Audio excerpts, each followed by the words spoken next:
The United States needs to maintain a constant sort of tension against Russia, and that includes, of course, the constant NATO expansion right up to Russia's border. And now I think what we will see is war games, including war games with nuclear weapons on Russia's border. This is part of a bigger game plan by the United States to maintain U.S. hegemony instead of peace.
Ukraine is now a United States satellite country.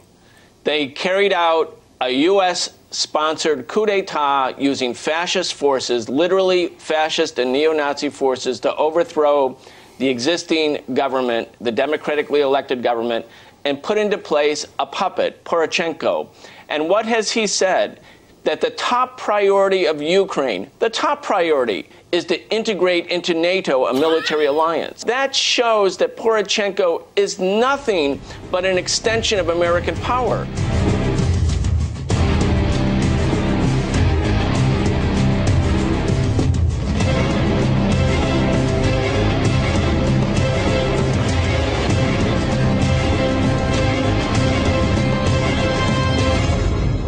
Wie wir wissen, hat die NATO ja in den letzten Jahren oder Jahrzehnten schon mehrere solche militärische Abenteuer, meistens ausgelöst durch die USA, begonnen, wobei man sagen muss, keins erfolgreich beendet, sondern überall, wo sie mit militärischen Mitteln eingegriffen haben, haben sie ein Chaos hinterlassen.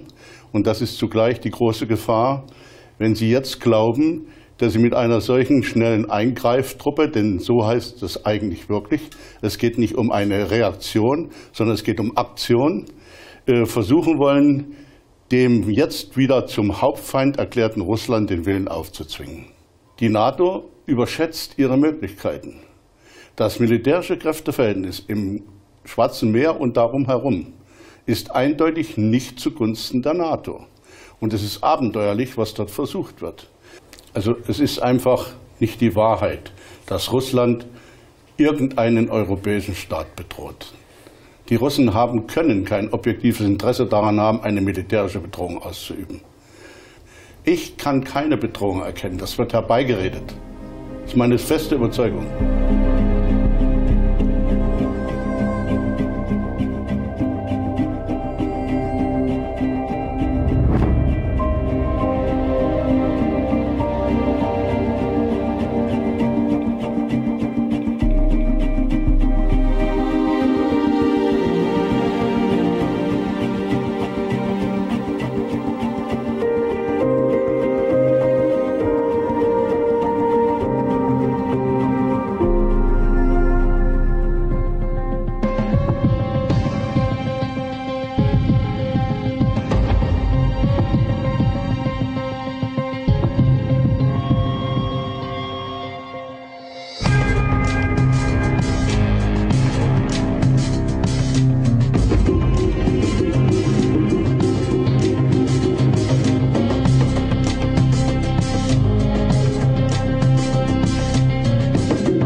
South Stream pipeline was meant to bring gas straight to Europe to avoid any middleman countries which might hinder the deliveries.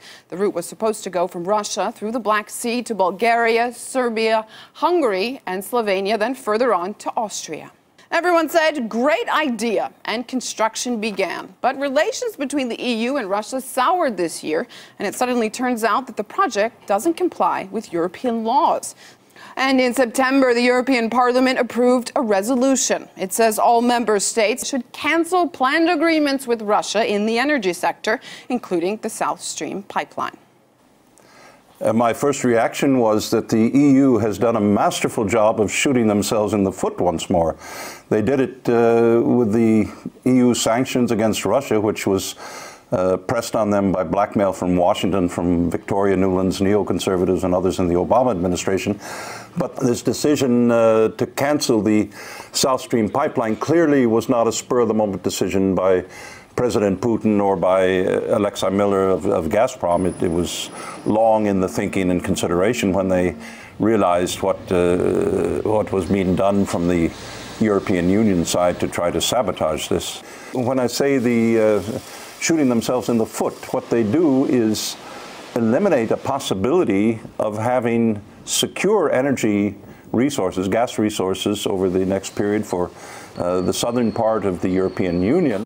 Now what the Washington and EU policies have done, the anti-Putin policies of the last year, is drive a cooperation between Russia and China, the key Eurasian powers, Russia, China, and Iran increasingly, and now Russia, China, Iran, and Turkey. And that's exactly what Washington's policy, very stupidly rather, is bringing about.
The content of the statement of Resolution 758 is one of pure aggression, because it labels Russia as an aggressor, meaning the United States must be able to respond, and it gives the president, if it were to ever be implemented, authorization to go to war against Russia.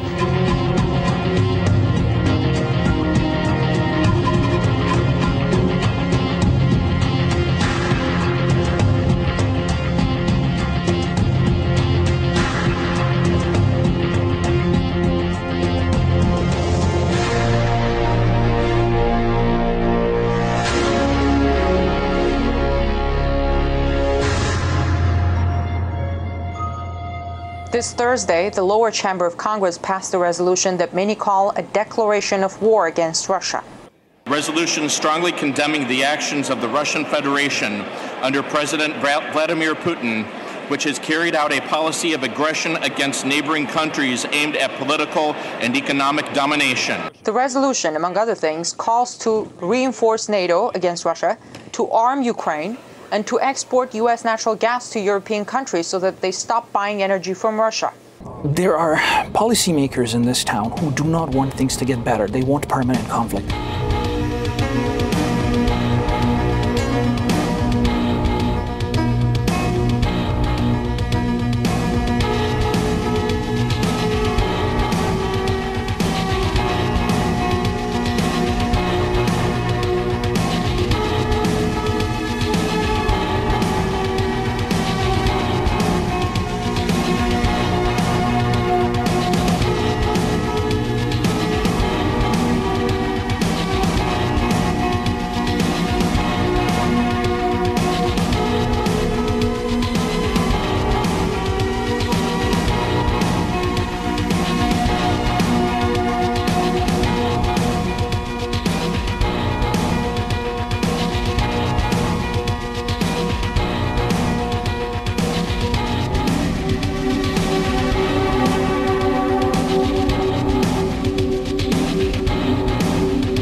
democratization thing is nothing more than a ruse. It's a slogan. It has no real vision that the United States is bringing democracy anywhere. I mean, the United States doesn't really care about the form of government in any other part of the world. It cares about whether those governments are either allies or puppets or close friends or willing to do the bidding of the United States, the bidding of the empire.